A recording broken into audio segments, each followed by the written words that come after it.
Hello and welcome to the all-new Morgan Super 3. In this latest in-depth video, we take a deep look at the details of Morgan's most individualistic and exciting model ever. Joining Morgan's Plus range of models, the Super 3 takes its design inspiration from the jet age, where form and function combined to help broaden your horizons. The Morgan Motor Company was founded with a three-wheeler. In 1909, founder HFS Morgan built his runabout, and here we are 113 years later with the Super 3, which continues that legacy. The name Super is not uncommon to Morgan, having been used previously in the past on F Super and Super Sports and so on. Now, of course, it points towards the inspiration for the designers of the Super 3, to the jet age, to 1950s America and the thrill of international travel. The Super 3 is Morgan's first clean sheet design since the Aero 8 of the year 2000, and visually is the biggest departure since the Plus 4 Plus of 1962. Every detail, no matter how superficial it might at first appear, serves a technical purpose. Let's take a look at some of those form meets function details, starting with this aluminium casting on which the engine and suspension are hung. This is a typical component that serves multiple purposes here, and see how it's finished in this fantastic black aluminium. The suspension wishbones on this are as long as possible, and the brakes are set as far out as possible too. This gives benefits for ride quality and handling. Moving on from the suspension, we have that distinctive Morgan face, those round headlights and this beautiful cowl. Behind that we've got these ducts here, which serve to feed air into the engine which sits behind it. It also acts as a kind of visual break between that cowl and the rest of the body towed behind it. The entire vehicle has that appearance of being towed behind these beautiful front wheels. This is 20 inches in diameter and was designed by Morgan. It takes its inspiration probably from the 1950s, 60s salt flat racers, and I love that detail. The tyres were developed in conjunction with Avon. These Speedmasters are unique to this model, and they've even got that lovely balloon effect you see with retro vehicles, and even the tyre tread has a vintage pattern, but underneath it's a very modern product.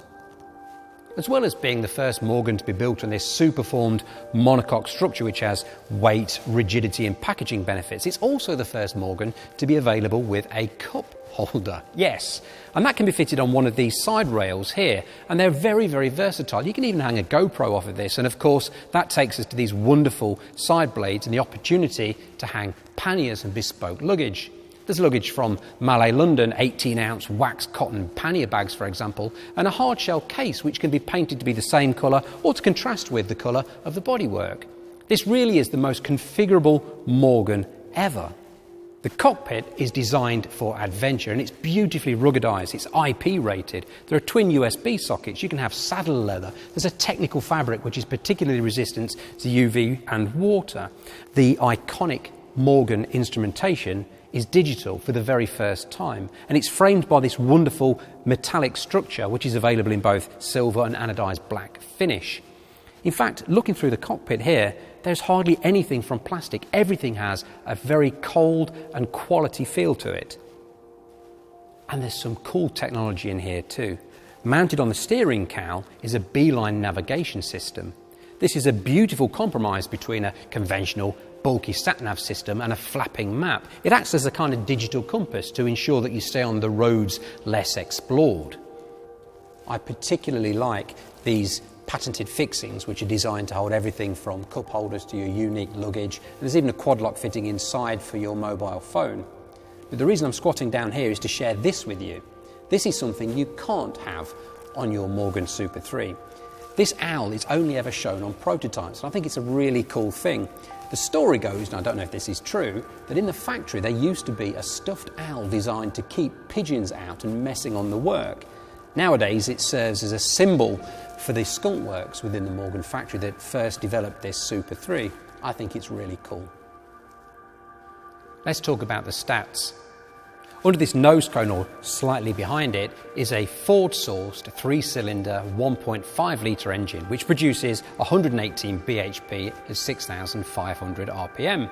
That means a 0 to 60 time of about 7 seconds or thereabouts, and if, like me, you enjoy a bit of barnstorming, then you'll be pleased to know that it tops out at 130 mph. If you're wondering if this will fit in your garage, yes, it probably will. And if you think, will it fit in my hangar, then it certainly will. Dimensions are about this: 3.5 metres long, 1.8 metres wide, and 1.1 metres tall, or thereabouts. So from nose to tail, we have got a 1.5 litre 3-cylinder Ford engine, a 5-speed Mazda-sourced gearbox going through a bevel box with a custom-designed tooth profile, propelling the rear wheel via a carbon fibre reinforced drive belt. The Morgan Super 3 is available to order from your nearest Morgan dealer today. Or if, like me, you're itching to get started, then head over to the Morgan website and start configuring your own. I'm thinking maybe gentian blue paint, saddle leather, maybe tinted yellow aero screens, and perhaps, I'll go slightly different with those, with maybe shadow chrome.